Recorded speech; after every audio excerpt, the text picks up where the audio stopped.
Myra, you're a student? Yes, I'm a student of English literature. And I also have a YouTube channel actually. Okay. Yeah. I also have these kind of sessions where I upload my videos and stuff like that. And back in the past, I also had another YouTube channel which was about singing. So I had a lot of views. I used to get a lot of views on that channel, and I had like 27K followers on my Instagram account. So at that time, I gave a couple of interviews on TV as well. So that was yeah. So that was like really an amazing point in my life. But eventually, I lost interest and I became busy in my studies, and I deactivated my that channel. Be it Facebook, Insta, or YouTube, they become dead once you stop working on it. That's very true. So how's your Instagram account doing if you are not working? Yeah, actually, at that time when I used to keep uploading the content, people used to keep watching it, and then my followers were also increasing. But as soon as I stopped working on my Instagram account, my followers started dropping. Yeah. So that's what I also experienced. But then I deactivated it myself. Okay, so you deactivated that account. Yeah. I deactivated it. And what about your YouTube channel? One is about singing, and the other one? Yeah, the one was about singing, which I deactivated, and the other one is about English. Okay. There I talk to people and stuff like that. Yeah. Okay. You upload videos about English conversation. Yeah. In English conversations, or sometimes I teach people several proverbs and stuff like that. Okay. English vocabulary. And you speak very good English actually. There are just a very few mistakes here and there, but you speak fluent. Thank you very much. Yeah, actually, I think that those mistakes are because of lack of practice, because as a non-native English speakers, we are bound to make mistakes, Correct. Yeah, of course. It's not an easy job. And you have to invest a lot. It's difficult. Yeah. It's very difficult, and it's very time consuming, You have to invest a lot of time in learning a language. Yeah, I was just saying that retaining that knowledge is also equally crucial and also very difficult as well.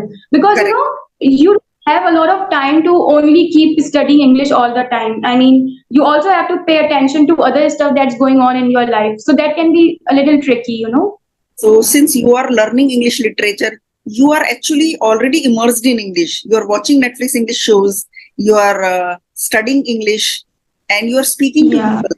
You will become very fluent one day. Thank you very much. I really hope that. Yeah. Do you have friends in your neighborhood?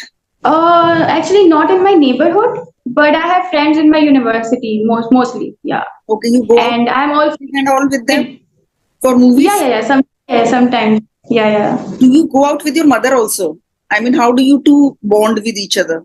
Yeah, I'm actually super close with my mom, and I actually have a very strong camaraderie with my mom. Like, I share everything with her, and I don't feel any kind of constraint while confiding my secrets in her. So, yeah. You are a Muslim, right?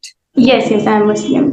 I have heard that Muslim women have to cover their face and everything when they go out. Is it true? Yeah, Muslim women are supposed to don a veil, and they are supposed to wear a scarf. So I do that when I go to university or when I go to college or stuff like that. But when I go to like good places, like if I'm going to a restaurant or a hotel or something like that, I don't do that most of the time. It's not compulsory. If you wish, you can do that.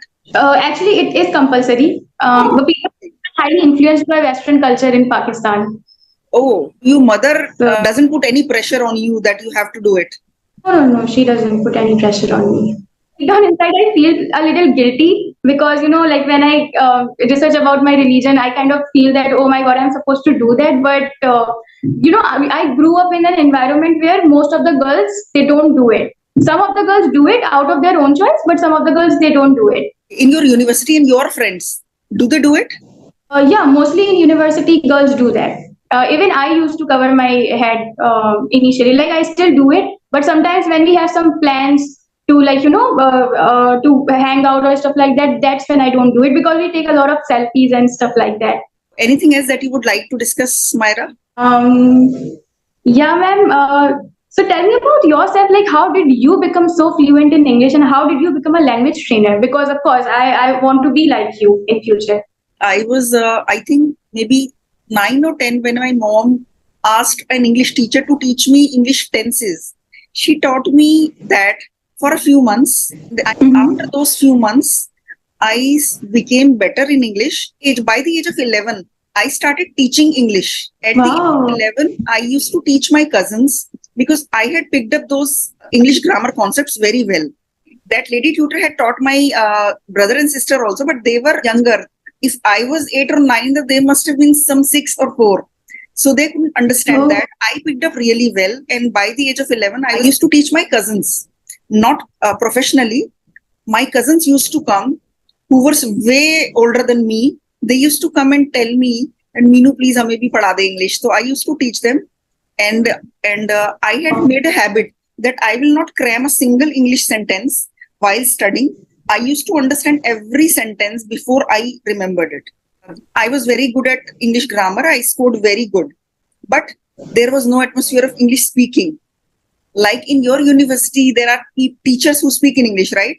There was no English atmosphere. So I couldn't speak English. I was great at English, but I couldn't speak English. I was a topper, but I couldn't speak English. So the same thing happened in college also. The atmosphere is a big thing. When nobody speaks English around you, it's difficult. So in college also, there was no one. But after that, I used to see, when I went to markets or restaurants or anywhere, that yes, English is important. Once I finish my studies and go for interviews, then I will have to speak in English. I knew that. But since there was no atmosphere, I couldn't try. After that, when I started working, I knew English. I cracked the interview. That was okay. But after the interview, I joined the job. I was supposed to speak English all day. That was very difficult first. So it was compulsory to speak in English. I had to speak English for 8 hours a day in the office. And I had to teach computer. I was a computer teacher. So a class which for 2 hours, I was supposed to speak for 2 hours straight. Supposed to speak English for 2 hours straight with the student. The students also used to speak in English. My boss also used to speak in English. So it was difficult at first. Then slowly and gradually I became comfortable. So that's how I started speaking English well. So the idea of teaching English, that came after many, many years when I got married and when I kept working as a software engineer. And after a few years, when my daughter and my son both were a little older, then I thought, let me do something again. Then I started my coaching center, and that's how it started. So I must say that your journey is very inspiring and very empowering, and I truly look up to you, ma'am. Actually, like when I see your content, I get a lot of motivation to keep working on my channel as well. So thanks a lot to you.